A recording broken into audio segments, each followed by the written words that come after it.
I'm Tony Damian. And I'm Andrew Rich. And welcome to another edition of Himalayan Bites. Today we'll be talking about pre-deal exclusivity. We've just got a draft guidance note from the Takeovers Panel on it.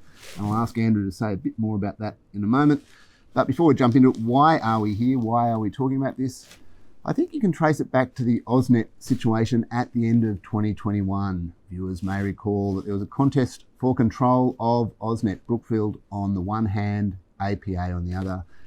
In general terms, Brookfield had 8 weeks of hard pre-deal exclusivity, and APA complained about that to the Takeovers Panel. The Takeovers Panel found that in all the circumstances, it was unacceptable.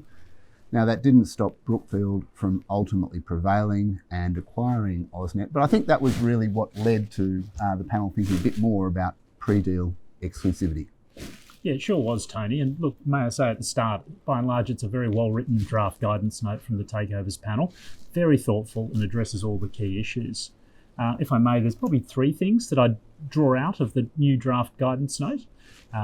Firstly, it answers that age-old question, can you have hard exclusivity in the pre-deal period? And the panel has said yes, but only for 4 weeks. But now we've got some firm guidance on that, which is great. Secondly, the panel also answers that question about whether an exclusivity arrangement in the pre-deal period needs to be publicly disclosed. The panel says, no, it does not, absent a leak, of course, and absent, and a little controversially, absent a notification right. And thirdly, the Takeovers Panel has made it very clear that it will defer to the decision of target directors, provided they've acted within the policy guidelines, and they won't look to second guess the decisions of the target directors. And so, practically, Andrew, going forward, what do you think it means for our takeover landscape?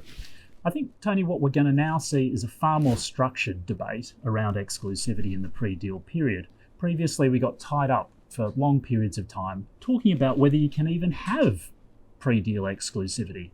Now that that's been clarified, I think we're going to move to a very careful and thoughtful debate about the commercialities. The target directors are going to ask themselves, is it appropriate that we grant pre-deal exclusivity? Thank you, Andrew. 2 quick observations from me to wrap up. The first is some of this debate, for me, it seems predicated on the notion that target boards are out there trying to shaft their shareholders and not trying to get the highest bid for the company. That is absolutely not the case. And so I do wonder about this relentless focus on the behaviour of directors, if you like. The second point is that we are talking about the pre-deal scenario. Obviously, if you get to a deal, you have an implementation deed that definitionally has outs. And so anyone can come over the top, and that happens every day of the week. And so it's great for people to be thinking about this. I do wonder if we've got the balance right, though, sometimes. Yeah. So, Tony, what have we got next week for Himalayan Bites? Well, it's very exciting. We have for our next episode deals that take time. Thank you, Tony. See you then.